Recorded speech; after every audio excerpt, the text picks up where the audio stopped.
Бәріне сәлем, сіздермен бірге Алдик Pro код. Және біз бүгін Python курсымыздың 6 сабағына қош келдіңіздер. Бүгін біз цикл жайлы сөйлесеміз. Цикл дегеніміз не, және бізге ол не үшін қажет? Ал енді кеттік. Циклды бастамас бұрын мен сізге бір мысалмен түсіндірейін. Мысалы, сіз оқушысыз және сізге үй тапсырма берді, және қандай да бір өлеңді жаттап келу деген. Сіз ол өлеңді жаттау үшін сіз сол өлеңді оқып шығуыңыз керек, дұрыс қой? Бір рет емес, 2 рет оқисыз, мүмкін 3 рет оқисыз, 10 рет, 15 рет. Осының бәрі цикл деп аталады. Яғни цикл дегеніміз бір затты қайта-қайта қайталау. Яғни бір затты қайта-қайта қайталау. Тамақ ішу, мысалы, таңертең тамақ ішесіз, обедте тамақ ішесіз, кешке жақын тамақ ішесіз, ол да цикл деп саналады. Және де Pythonда тағы бір термин бар, ол итерация деген. Осы циклмен көбінесе жүретін термин итерация. Итерация дегеніміз бір затты, мысалы, жасайсыз ғой, соны басынан аяғына дейін жасап шықсаңыз, бір рет, ол уже бір итерация деп аталады. Сол затты қайттан басынан бастап аяғына дейін екінші рет істесеңіз, ол уже екінші итерация. Мысалы, жаңағы біздің өлең жайлы қарастырсақ, сіз өлеңді жаттау үшін сол өлеңді оқисыз басынан аяғына дейін.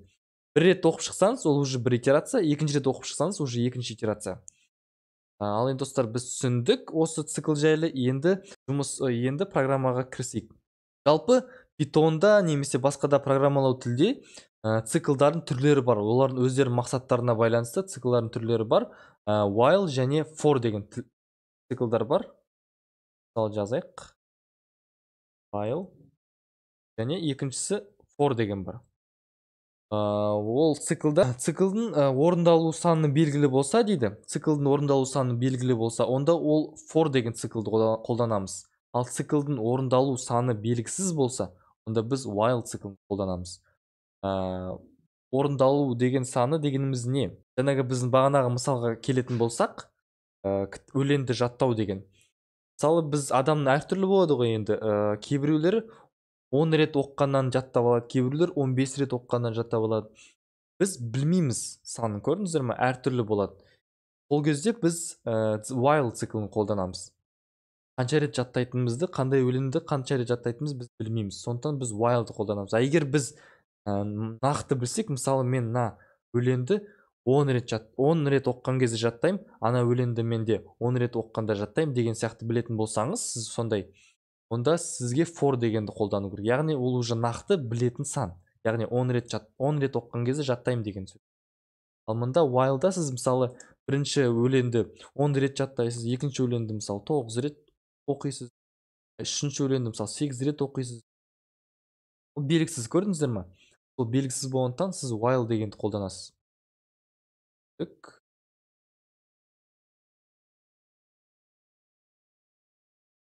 Достар, біз while оператордан бастаймыз бірінші. While операторды жақсылап тұрып үйрену үшін, түсіну үшін біз өзіміздің қарапайым бір ойынымызды жасап шығамыз. Ол ойынымыздың аты жасырын сөзді тап деген. Ол мағынасы, яғни біз қандай да бір жасырын сөзді енгіземіз. Мысалы, жасырын сөзді енгіземіз. Мысалы, сәлем дейік. Сәлем деп жаздық. Бұл біздің жасырын сөзіміз. Енді енгізетін сөзімізді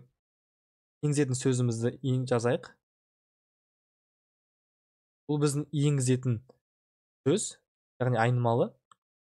Енді while деген бағана айтқандай, қандай да бір шартты қанағаттандырмағанша ол жұмыс істей береді деген сөз. Қараңыздар. Егер жасырын сөз тең емес болса, да енгізетін сөз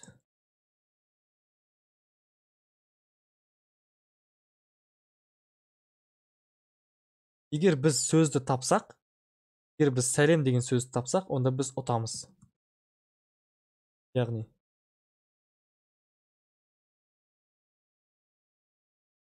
қараңыздар достар, бұл біздің жасырын сөз деген ойын. Бұл жерде біз мынандай айнымалы құрдық, жасырын сөз деген айнымалыны құрдық. Осы айнымалыға сәлем деген мәнді бердік. Енді біздің мақсатымыз осы жасырын сөз, сәлем деген сөзді табу. Егер біз сәлем деген сөзді тапсақ, онда біз ойынды ұтамыз, ойыннан шығамыз. Ал егер біз таппасақ сол сөзді, басқа сөздер жазатын болсақ, онда біз қайта ойнай береміз, яғни ұтпаймыз. Шексіз бізге мынандай сөзді енгіз деген не шығады, и біз шексіз сөзді енгіземіз, пока біз сол сөзді таппағанша. Кеттік достар, қараңыздар, запускать етсек. Сөзді енгіз дейді. Ал біз сәлем деген сөзді білмейміз. Біз тұрамыз да hello дей салайық. Біз ұтпадық. Сөзді енгіз деп қайтан шықты. Біз қандай да бір QWERTY дей салайық, ұтпадық. И бір кезде біз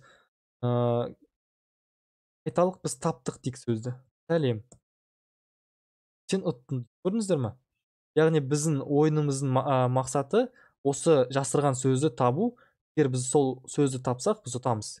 Ал енді кодты түсіндіріп өтейін сізге. Міне, бұл жерде біз жасырын сөздің айнымалысын құрдық, оған мән бердік. Жасырын, біз білмейміз бұны. Енгізетін сөз деген ол біздің қазір осылай ойын кезінде енгізетін сөзіміз. Енді while деген жалпы оператор, оның жұмысы мынандай.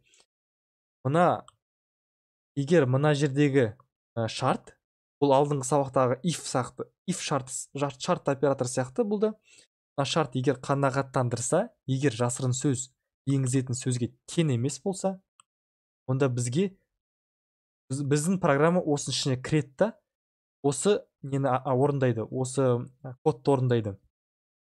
Осы кодты орындайды да, қайттан бүйтіп келеді. Қайттан 4-тен 3-ке келеді, мына жерге қайттан келеді да. И біздің енгізген сөзімізді қайтан тексереді. Егер жасырын сөз енгізетін сөзге қайттан тең емес болса, қайттан мына шартты орындайтын болса, қанағаттандыратын болса, онда қайттан кіреді. Көрдіңіздер ме?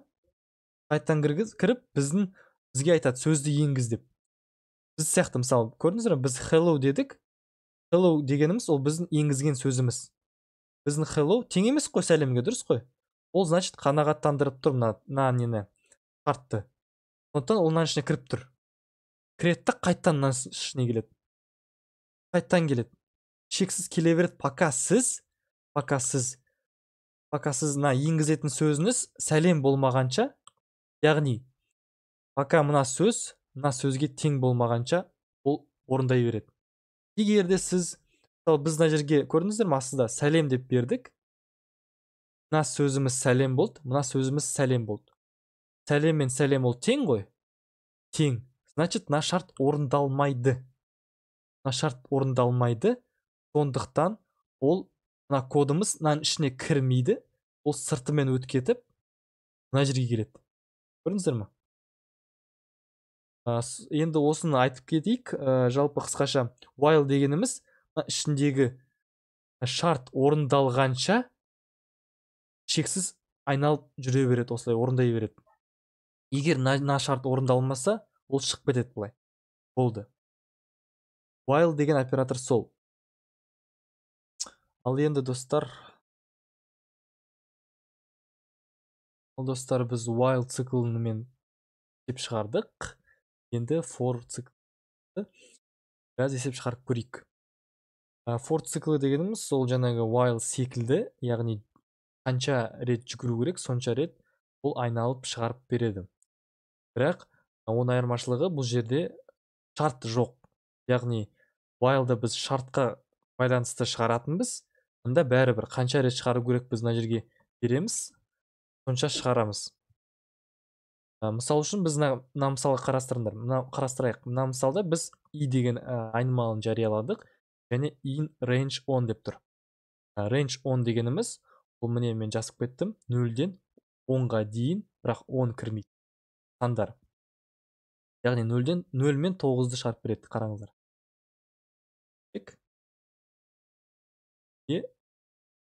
0, ең алғашқысы 9-ға дейін шығарып тұр.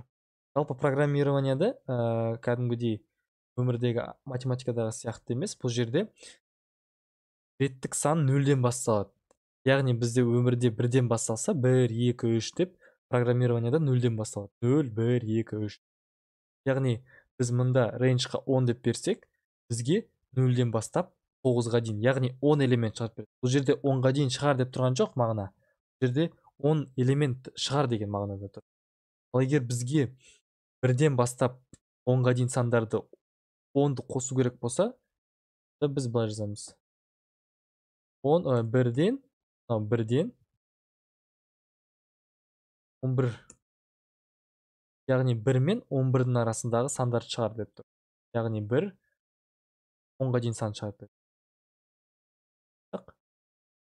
1, біріншісі 1 10-ға дейін сан шығарды. Яғни біз шығарамыз. Енді бұл да былай, мысалы, бүйтіп келеді, и келеді, құрылады. И тұрады да, мынаның ішіне кіреді да, біріншісі не 1 ма? Кетеді да, тең 1 болады да, и мына цикл иді шығарады, яғни 1-ді шығарады. Тұрады да, деп келеді да, 16-тан 15-ке келеді қайтадан. И тұрады да, қарайды, 1 уже болды. 1-ден кейін қандай сан? 2, яғни 2-ге теңестіреді да, 2-ні шығарады, міне. Айланып жүре береді, короче. 16 мен 15-тің арасында жүре береді, пока біздің иіміз мынаның аяғына 11-ге дейін келгенше. Яғни 11-ден кіші болғанша, яғни 10-ның ішіне келеді ғой, шығып кетеді. 10-ның ішіне келгеннен кейін былай шығып кетеді. Енді келесі мысалды қарастырайық. Бұл қарапайым мысал еді. Келесі мысал бізде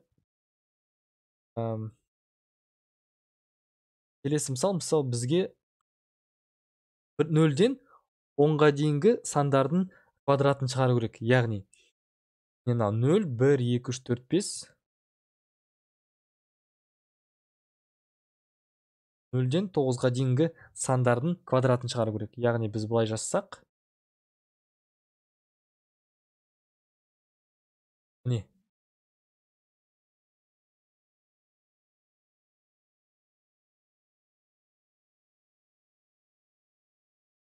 Қарас кетпеш.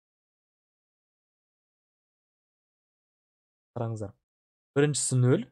Яғни біз range 10 деп, 10 элемент, алғашқы 10 элементті шығар деп тұрмыз. Сондықтан бізде 0-ден 9-ға дейін элементтер шығады. Біріншісі 0. 0-дің да 2 дәрежесі 0, 1-дің дәрежесі 2, 2-нің 2 дәрежесі ол 4, 3-тің 2 дәрежесі 9, сөйтіп кете береді 9-ға дейін. 9-ның 2 дәрежесі 81. Көрдіңіздер ғой. Енді біз үшінші мысалды қарастырайық, қарапайым. Мысалы бізге жаңағы 0-ден 9-ға дейінгі элементтерді суммасын шығару керек, яғни қосындысын шығару керек. Онда біз не істейміз? Қойық.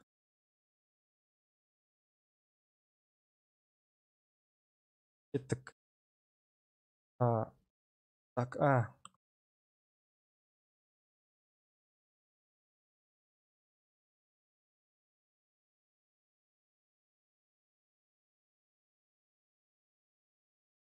кеттік. Қараңыздар. Біріншісі бізде 0. Яғни алғашқы 10-ға дейін дедік, не 0. 0-ші элемент келеді да, 0 қосу 0. Бізде сум деген уже алғашқы жариялап қойдық. Сум деген айнымалымыз бізге 0-ге тең, алғашқысында 0 қосу 0 қанша? 0 болады. Яғни 0 шығарып тұр. Кетті, келесі цикл кетеді. 0-ді алдық, енді келесі бірінші элемент 1. 1-ді қосасын 0-ге, ол 0. Яғни 1 шығарады. Келесі цикл 2 кетеді, 2 қосамыз уже.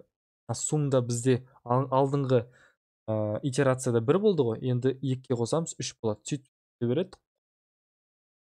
Яғни достар, for дегеніміз ол жаңағы мынаның ішіне қанша элемент деп берсек, сонша рет біздің цикліміз жұмыс істейді.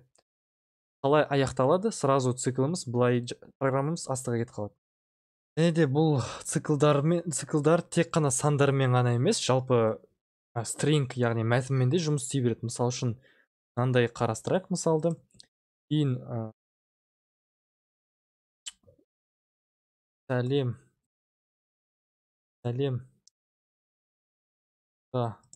жазыл деген мәтін бар дейік. Осы мәтінді бізге шығару керек болса, немесе басқа да операциялар жүргізу керек болса, бұлай қойып шығарсақ болады. Мысалы үшін бұлай қойдық. Қараңыздар, орындайтын болсақ, сәлем каналға жазыл деген. Көрдіңіздер ма? Осының шығарып берді осы сөздер. Бұл қалай жұмыс істеп отыр? Бірінші бізге и деген айнымалын құрдық. Сол и деген айнымалы кезек-кезектен бірінші әріпті енгізеді мына иге, яғни былай болады ғой, біріншісінде былай болады. Ең бірінші итерация дегеніміз и тең 1 болады, и тең s болады. И деген айнымалымызға s деген әріпті енгіземіз, және кетеді print деп шығарамыз. Кейін біздің неміз бітпеді ғой сөзіміз. Яғни ол қайтып 30-шы жолдан 29-шы жолға қайтып келеді да, уже иіміздің орнына s болды ғой басында. Енді иіміздің орнында келесі қандай тұр? А тұр. Көрдіңіздер ма? S-тен кейін А тұр. Яғни А-ны енгізеді да шығарады принтпен. Сөйтіп 30-дан 29-ға дейін кете береді да, келесінде L, одан кейін E, одан кейін M, одан кейін андай пробел, К деген сөйтіп кете береді иге. Аяғына дейін келгенше бұл цикл бізде жұмыс істейді. Қалай мына циклда бізде сөз бітеді, әріп ол шығып кетеді мына циклдан былай. Уже L-ға келеді ғой, мысалы үшін ол былай шығып кетеді одан кейін. Уже мына жолдар жұмыс істей бастайды. Цикл деген сол, достар. Яғни бір нәрсені қайталай береді. Егер ол уже аяғына дейін келсе, ол зат, онда ол сол циклдан шығып кетеді. Және де алдындағы while деген тақырыпта біз тек қана сөздермен ғана емес, while'ды цифрлармен де жұмыс істей аламыз, жаңағы for сияқты. Сондықтан ойлап қалып жүрмеңіздер. Мен бір мысалын көрсете салайын. Бұл мысалда тоже и дегенді құраймыз. И біз while'ды қоямыз пока. Иіміз мынаған кіші болғанша біз мынаны жұмыс істейміз ішінде. Яғни біз мынаны былай істесек, ең біріншісі, давайте былай. Міне. Біріншісі 0 болады. 0 не? 0 енгіздік и деген айнымалыға, және иді тексереміз. И кіші ма оннан? Ол кіші, дұрыс қой, кіші. Яғни мынаның ішіне кіреміз, программа мынаның ішіне кіреді, print деп шығарады, міне шығарды.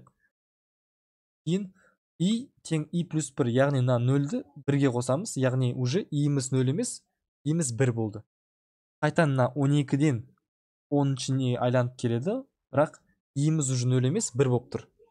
1 тексереді, оннан кіші ма? Кіші. Қайттан кіреді да, қайттан шығарады 1-ді. Сөйтіп осылай жүре береді, пока мына иіміз 10-нан кіші болмағанша, кіші болғанша ол істей береді, қалай кіші болмайды, шығып келеді. Яғни иіміз егер уже 10 болып кетсе, 10 уже кіші емес қой 10-нан. Яғни ол уже қанағаттандырмайды. Сондықтан ол шығып кетеді да, астына кетіп қалады. Көрдіңіздер ме? 9 болды, 9 кіші. Яғни 9-дан кейін уже ол астыға түсіп кетеді.